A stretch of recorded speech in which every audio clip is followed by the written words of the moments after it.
samping saya ada Sarah. Dia usia 19 tahun. Shalom. Iya, ayo sampaikan. Namanya? Nama saya Sarah, umur 19 tahun. Saya tinggal di Jakarta, di tempatnya mama. Saya bersyukur saya tinggal di sini, Pak. Saya punya ibu rohani sama bapak yang baik sama saya. Terima kasih. Ya. Bapak Ibu, Sarah usia 19 tahun. Mengapa sampai dia ada di Gerasa? Dia sejak kecil sudah ditinggal oleh orang tuanya. Jadi orang tuanya bercerai. Dalam usia dia masih bayi.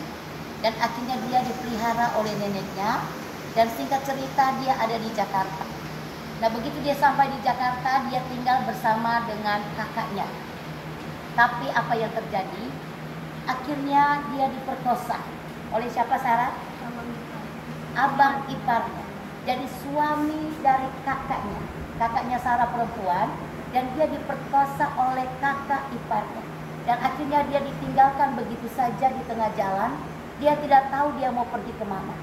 Akhirnya disitulah dia mengalami satu pukulan yang sangat berat. Dan pada akhirnya dia tidak tahu apa yang terjadi dalam hidupnya. Dan pada akhirnya Tuhan boleh membawa dia ada di Gerasa dan dipertemukan dengan kami. Bagaimana Sarah di Gerasa? Kamu bersyukur, kamu senang, atau kamu akhirnya bilang gak mau tinggal di Gerasa? Saya bersyukur karena saya udah tinggal di Gerasa. Saya banyak belajar dari semua yang Bapak dan Bunda lakuin pada saya. Sarah, bagaimana dengan keluarga? Sudah mengampuni atau masih ada kebencian? Sarah sekarang udah mengampuni keluarga Sarah yang keluarga saya yang nyakiti saya. Terhadap abang ipar kamu? Masih rasa benci, marah, atau sudah mengampuni? Sudah mengampuni. Oke. Ayat firman Tuhan yang paling favorit bagi Sarah di Mazmur mana kamu katakan? Mazmur pasal 27 ayat 10. Sekalipun ayahku dan ibuku meninggalkan aku, nama Tuhan menyambut aku. Meskipun Sarah ditinggalkan, tapi Sarah meyakini. Siapa yang sambut Sarah? Tuhan Yesus. Tuhan Yesus. Jadi berkat, ya nak. Tuhan Yesus memberkati. Namanya? Namanya Ros. Ayo Ros ceritakan ya kehidupan Ros di masa lalu, ya apa yang Ros alami dalam keluarga sampai akhirnya Ros Tuhan bisa tempatkan Ros ada di tengah-tengah pelayanan Gerasa. Saya tinggal di Pondok Gede. Saya nggak punya orang tua, saya tinggal sama ibu Bella. Saya suka di sini. Ibu Bella baik, bapak juga baik. Siap bisa bantu sedikit. Ya. Pengalaman apa yang menurut kamu sangat pahit kamu alami yang dilakukan oleh suami? Dulu saya udah pernah menikah, tapi dia selingkuh, jadi akhirnya kita udah sama lagi. Jadi Bapak Ibu Saudara, Ros sudah berkeluarga. Suaminya meninggalkan dia dan bawa anaknya. Ros cari sampai ke kampung halaman suami, betul? Ketemu enggak sama suami? Ya. Akhirnya Ros mengalami satu tekanan hidup yang berat.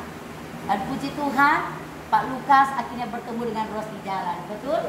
Nah di situ Ros mengalami satu tekanan jiwa yang berat. Dia menangis di tengah jalan. Dia tidak tahu kaki harus melangkah kemana. Akhirnya Ros ada di Gerasa. Sudah dipulihkan Tuhan, amin. Mengampuni suami atau tidak?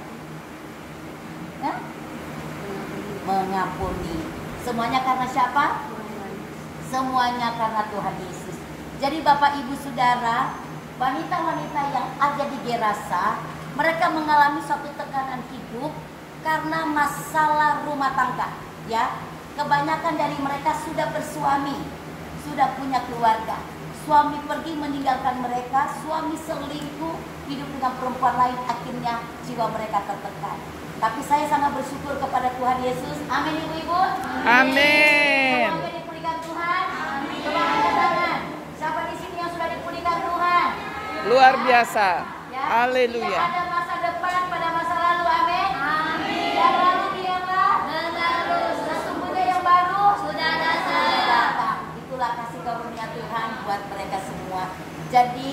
pelayanan kami terhadap mereka untuk pemulihan jiwa, kami tidak pakai medis. Tidak ada dokter jiwa, tidak ada seorang psikolog, tapi kita punya dokter yang ajaib, yaitu Tuhan Yesus. Amin. Di mana hanya Tuhan Yesuslah yang menyembuhkan dan memulihkan mereka. Amin ibu-ibu. Amin. Semuanya bagi berdiri. Ya. Galatia pasal 5, semuanya coba buka maskernya. Ya. Galatia pasal 5 ayat 22 sampai 23. Galatia pasal 5 ayat 22 sampai 23. Tetapi buatlah ialah kasih, sukacita, damai sejahtera, kesabaran, kemurahan, kebaikan, kesetiaan, kelemah lembut, penguasaan diri. Tidak ada hukum yang menentang hal itu. Efesus pasal 2 ayat 8 sampai 9. Efesus pasal 2 ayat 8 sampai 9. Sebab karena kasih karunia kamu diselamatkan oleh iman. Itu bukan hasil kisah kamu, tetapi pemberian Allah. Itu bukan hasil pekerjaan, jangan ada yang meremehkan diri. Kisah para Rasul pasal 4 ayat 12. Kisah para Rasul pasal 4 ayat 12. Dan kesalahan Ini dapurnya. juga selain di dalam Tuhan Yesus Kristus. Sebab di bawah pengakuan ini tidak ada nama lain yang diberikan kepada manusia yang olehnya kita dapat diselamatkan. Matius pasal 6 ayat 14 sampai 15. Matius pasal 4 ayat 14 sampai 15. Ini yang kita kasih untuk hari ini.